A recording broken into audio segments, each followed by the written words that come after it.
안녕하십니까. 회복적 운동의 김수범입니다. 이번 시간은 사이드 레터럴 레이즈라고 하는 흔히 사레레라고 표현을 하죠. 해당 동작에 대한 관련된 기준을 가지고 한번 운동을 배워보도록 할 겁니다. 우리가 지난 시간에 운동을 배웠을 때 후면 삼각근, 그리고 전면 삼각근, 그리고 전거근과 관련된 기준의 방향성을 가지고 공부를 했었어요. 자, 그렇다면 이 공부하는 과정의 기준이 어떤 거였죠? 바로 어깨면이었었죠. 이런 방식으로 제가 좌표를 그려줬습니다. 그래서 여기가 후면이다. 그리고 이게 전면이고 여기가 프론트 레이즈라고 설명을 드렸고 여기가 리어 델트 로우라는 동작으로 저희가 운동을 배워봤었습니다. 그리고 나서 첫 번째 진행했었던 표현의 좌표의 기준에서만 설명을 해보면 요 극상근을 기준으로 왔던 이 직선의 좌표의 선이 결국 어깨면이라고 하는 기준을 설명을 하는데, 이 어깨면을 갖고 있는 기준의 방향성이 흔히 말하는 사이드 레터럴 레이즈라고 하는 사레레인데, 제가 이 동작을 할 때는 라인업이라고 하는 동작을 반드시 진행을 하고 해라라고 제가 언급을 드렸어요. 그게 안 되시는 고객분들이나 지도자분들 같은 경우는 고객한테 운동을 시키거나 본인 스스로도 하지 말아야 된다라고 얘기 드렸던 이유가, 결국 견봉화 공간이라는 녀석이 8, 90도에서의 기준점에서만 놓고 보면 가장 최소화되는 공간의 위치를 갖게 되는데, 이때 견갑상완 리듬에서만 놓고 보면 완전 벌림에서 요구되는 어깨뼈의 60도 각도를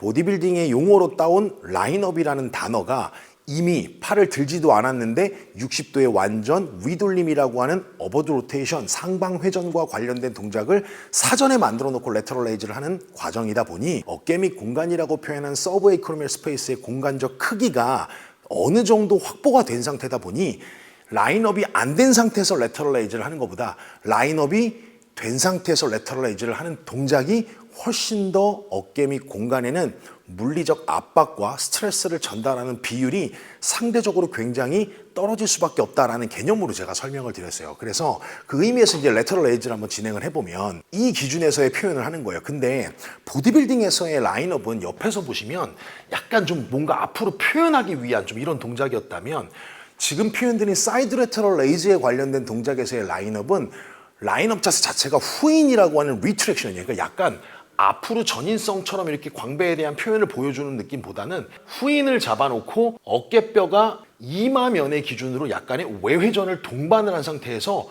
그대로 던지는 개념이야. 옆으로 이렇게.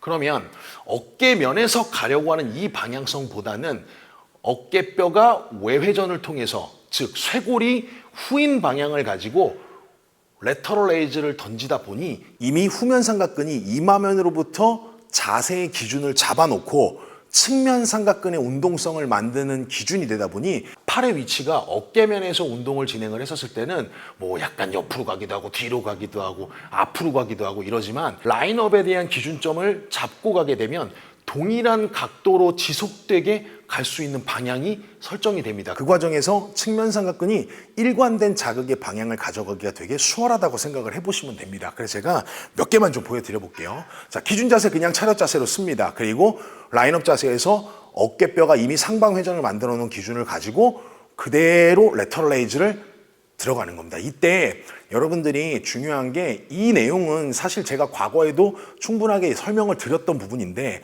이 동작을 할 때 여러분들이 어깨가 자꾸 불편하다라고 얘기하시는 분들이 있어요. 이때는 이 스트레칭을 포함해서 한번 해보세요. 그러면 레터럴 레이즈를 하는 동작에 대한 기준이 훨씬 더 부드럽게 진행된다는 것을 그 자리에서 느끼실 수가 있을 거예요. 그때 사용되는 스트레칭의 방향이 상완 이두근이라고 하는 바이셉스 브라키입니다. 자, 상완 이두근을 제가 언급드린 이유가 뭐냐면 상완 이두근의 부착부의 기준 때문에 그래요.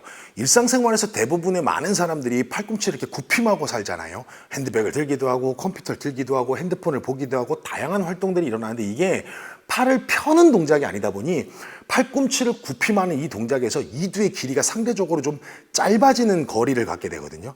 이 짧아진 거리가 팔을 굽혔다가 유지할 때는 상관이 없는데, 얘를 피려고 하면 이제 팔이 펴진다라는 개념보다 어깨뼈, 즉 스카폴라라고 하는 어깨뼈가 앞으로 이렇게 돌출되는 상황이 생겨요.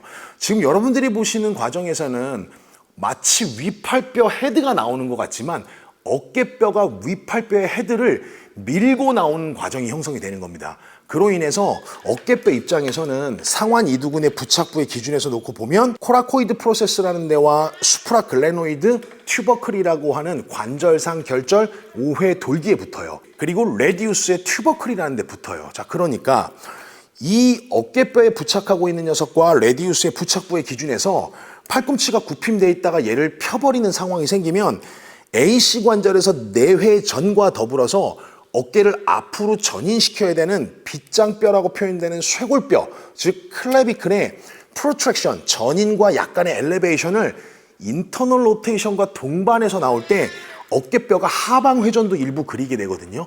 그 상황이 여러분들이 알고 계신 상완골두 전방 활주입니다. 즉 상완골두 전방 활주라고 하는 그 의미는 어깨뼈가 내회전되고 다운워드 로테이션 되면서 안테리어 틸팅이라고 하는 내회전, 앞구붐, 하방 회전의 세 가지의 커플 모션을 가지고 빗장뼈가 앞으로 내밈이라는 동작과 쇄골의 올림이라는 일부 동작을 허용하는 과정에서 어깨뼈가 갈비뼈 안쪽으로 이렇게 돌아 들어가는 개념이 되는 거예요. 그랬을 때 어깨뼈의 글레노이드 포사라고 하는 녀석과 마주하는 뼈가 상완골이잖아요. 그러니까 이 상완골이 어깨뼈가 가는 위치를 따라가는 과정에서 이 상완골이 외회전이 된 상황에서 앞으로 전방으로 밀려나가는 이 동작이 GH 관절 입장에서 놓고 보면 이 GH 관절의 중심점 자체가 깨져버리는 상황이 생겨요. 그래서 뭔가 운동이 들어가는 과정에서 GH 관절에서 자꾸 이질감 같은 게 형성이 되거든요.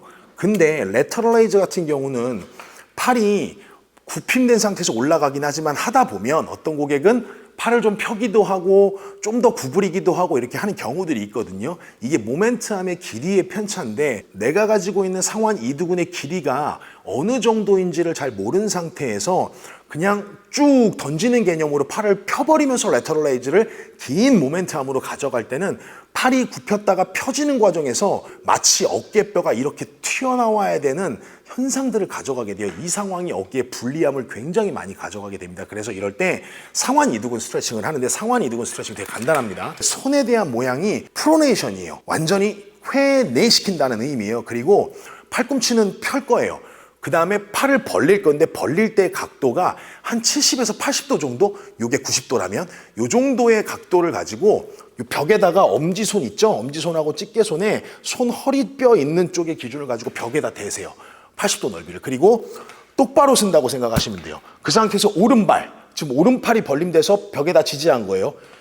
이 부분을 지지한 겁니다. 팔꿈치를 다 펴고 그 상태에서 오른발만 반보 나가서 전방을 보고 가슴을 천천히 밀되 오른손이 벽면을 좀 살짝 눌러준다. 옆으로 누른 상태에서 손이 움직이지 않고 고정된 상태에서 가슴이 나가면 상완 이두근의 충분한 스트레칭을 가져갈 수 있습니다. 그 과정에서 팔이 좀 더 펴지는 동작 안에서도 어깨뼈가 잘 고정될 수 있는 기준을 가지고 레터럴 레이즈를 실시했을 때 라인업을 기준으로 측면 삼각근의 운동에 간섭을 일으키고자 하는 상완 이두근의 길이 조정 능력을 조절함으로 인해서 측면 삼각근의 자극을 더 극대화시킬 수 있는 방법이 된다는 개념으로 한번 해보시면 측면 삼각근의 자극을 높이는 방법 중 하나가 레터럴 레이즈를 잘한다는 의미도 분명히 있겠지만 다른 녀석들의 관리도 굉장히 중요한 의미를 갖는구나 라고 하는 생각으로 접근하셔서 트레이닝을 진행하는 과정에서 어떤 뼈대근이 운동이 잘 될 수 있는 원인은